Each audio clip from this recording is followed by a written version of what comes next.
we're out here on all this land and we have all this privacy and nobody's interfering with us. And it's kind of like you get to be your own little fiefdom. They taught us to kind of not care about the worldly stuff. Like, we didn't concentrate a lot on shopping or clothes or fashion, but building stuff, doing things together, building a garden, long-term stuff, you know. That even though at the time we didn't know it, but we were growing into good, productive people. Waking up at 7 o'clock every morning in the summer and go weed the garden. I knew there was some sort of purpose in that. I hated doing it. Everybody hated it. It's your responsibility to take care of your family, no matter what. No matter what is happening around you, it's your responsibility. And he always took that very seriously. Both of them, you know, I remember Mama saying that her brothers and sisters were the best friends that she had. And there would be other people in your life. They'll come and go, but nobody is going to take away your brothers and sisters. They're always going to be with you. No matter where you go, no matter what you do, you're always going to be brothers and sisters, and that was the tie that lasted. And so you might as well just learn to get along, because that's what you got. And she would make our friends work. You know, if our friends were over, you know, they were out mowing too. And I come home from school all the time, and Sam Heathcote's out in the front yard just mowing. We're like, oh, hey, Sam.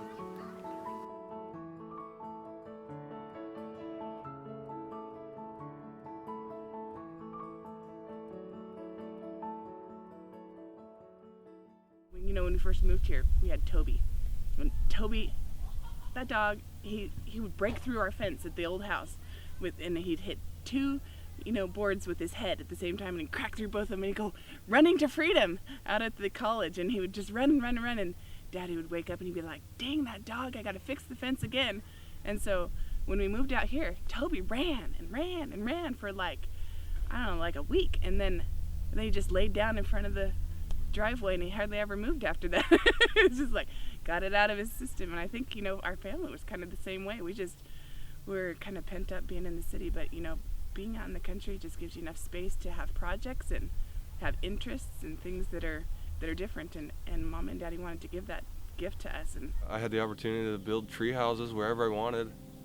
I love to build things, and I got that opportunity in the country, I think. So I think it's a good choice.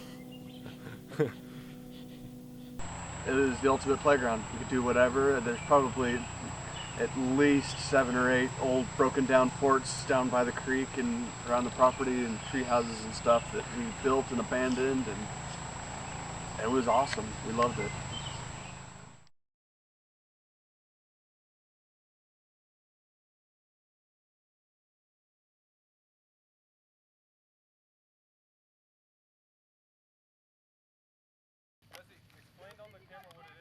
This is a catapult. All right, ready?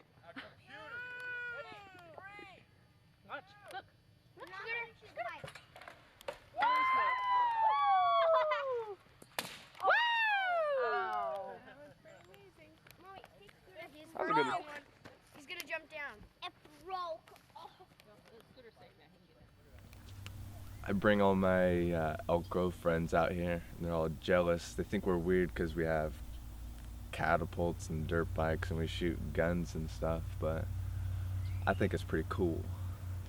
I appreciate being raised in a place where we just had room to do stuff. We were so busy being kids that we didn't get into trouble, and we didn't do, the things that maybe other kids would do.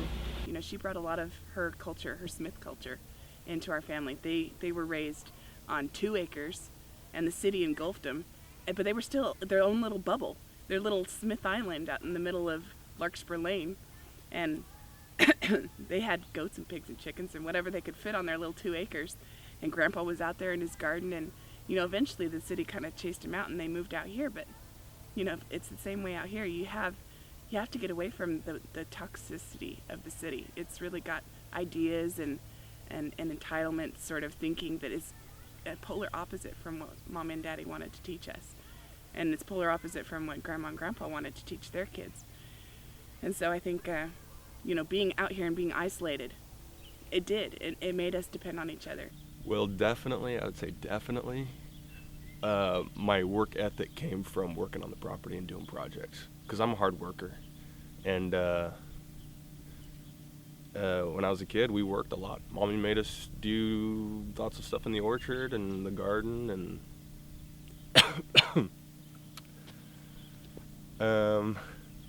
yeah. I probably spent a year of my life mowing those backfields. And the grass was so tall. I feel like the grass was always taller than I was. And so you'd have to lift the mower up, and you're ramming it with the blade, and there's all sorts of dry grass and weeds and stickers and animals in there. And it was torture. It was the worst. And we would just mow for just hours and hours and hours. We mowed every day of the summer, all of us. And there's a lot of kids, and we all had to mow. It was such a huge job.